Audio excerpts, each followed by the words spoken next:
Pada saat tiba di Palestina, Dajjal sendiri tidak tahu kalau ajalnya sudah dekat. Maka dia pun akhirnya berdemo di sana, menganggap dia punya sebuah kerajaan sampai di daerah Palestina, tepatnya sekarang Israel. Direbut wilayah itu oleh Israel tanpa mereka sadari. Dalil-dalil wahyu menuntun mereka ke situ. Ada sebuah kota namanya kota Babulut. Di Israel itu kota itu ada, saya pernah lihat cuplikannya. Termasuk kota yang diidolakan di dalam negeri Israel sendiri namanya Babulut. Subhanallah, hadis menyebutkan nama Babulut. Hadis Nabi SAW dari 1400 tahun yang lalu mengatakan, nanti Dajjal akan berkumpul di sebuah wilayah namanya Babulut di Syam. Maksudnya di Palestina itu, Israel sekarang. Ada kota Babulut dan orang Yahudi sekarang lagi gencar membangun kota itu dan dianggap kota favoritnya Israel. Dajjal akan masuk ke sana dan berkurung diri. Keluar dari kota Madinah satu orang yang namanya seperti namanya Nabi Muhammad SAW, Muhammad bin Abdullah, dan dia dari turunan Nabi SAW juga. Kata Nabi SAW, akan keluar nanti seseorang dari kota Madinah, dari keturunanku yang namanya seperti namaku, Muhammad bin Abdullah. Juga sama posternya, parasnya seperti aku, sama dengan Nabi SAW, persis alisnya, rambutnya, kulitnya dari turunan Nabi SAW, tapi dari asli kota Madinah. Sebagian ulama hadis mengatakan dari turunan Hasan radhiyallahu anhu ajmain, tapi akhlaknya bukan seperti akhlakku. Tentu tidak mungkin ada orang yang sama dengan akhlak Nabi SAW.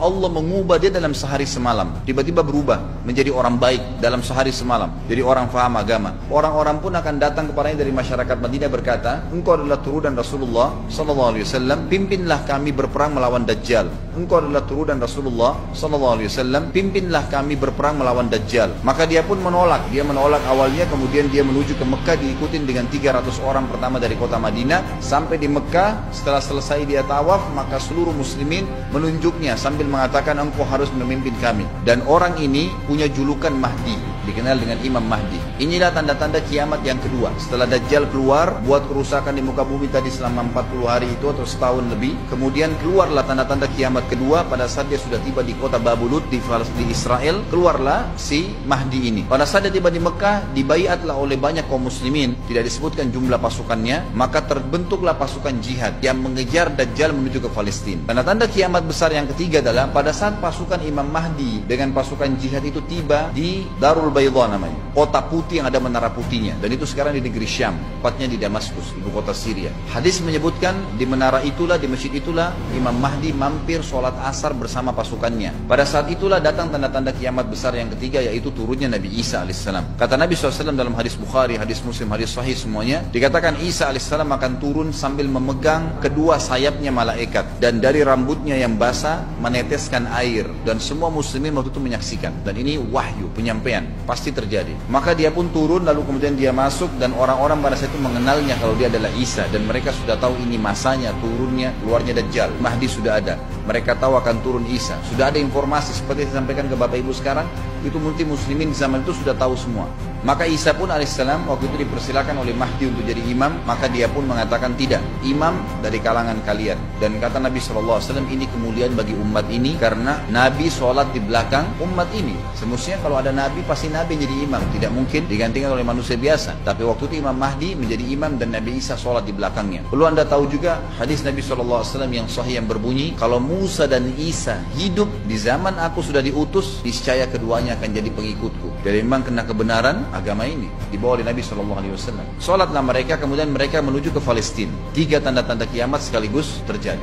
Nabi Isa alaihissalam akhirnya tiba dengan pasukan mujahidin di depan pintu gerbang Babulut. Kemudian orang-orang Yahudi tidak kenal, tidak tahu Nabi Isa, tidak tahu tentang itu Mahdi. Mereka belum tahu ini. Mereka berbangga-bangga saja. Lalu mereka berkata kepada Dajjal, ada pasukan, segelintir pasukan yang mau menyerang kita. Dajjal mengatakan, bukakan pintu gerbang. Mereka tidak akan mampu melawan kita karena pasukannya mereka banyak memang. Maka Dajjal dengan sombongnya menunggu di depan pintu gerbang. Pada saat dibuka, Dajjal kaget melihat ada Isa alaihissalam. Dan pada saat itu kata Nabi SAW, Dajjal faham kalau sudah tiba ajalnya. Begitu melihat Isa alaihissalam, dia lari dan badannya sambil meleleh di depan para pengikutnya. Lalu Isa alaihissalam mengejarnya, mengatakan, wahai musuh Allah, saatnya kau akan menemui ajalmu. Ditusuklah dengan tombak emas di antara dua matanya, maksudnya di dahinya, ditusuk oleh Isa alaihissalam dan matilah Dajjal. Pada saat Dajjal mati, pengikutnya pada ketakutan semua. Mereka anggap Dajjal Tuhan, mereka anggap Dajjal orang yang perkasa lah, orang yang kebal lah, beragam macam kelebihan. Mereka kaget pada saat mati. Maka seluruh pengikut Dajjal dari kaum Yahudi akan bersebaran sembunyi di bawah batu dan pohon, di atas batu dan di bawah pohon. Semuanya batu dan pohon itu akan berbicara kepada setiap pasukan mujahidin, berkata, wahai muslim, ini Yahudi di atas saya atau di bawah saya. Batu bilang ini Yahudi yang sembunyi, yang pohon mengatakan, ya muslim, ini Yahudi, bunuhlah dia. Maka dibunuhlah orang-orang Yahudi tersebut yang menjadi pengikut Dajjal oleh kaum muslimin, kecuali satu pohon, namanya pohon Garqad. Dan apakah Bapak Ibu sudah tahu, sekarang pemerintah Israel besar-besaran menanam pohon itu.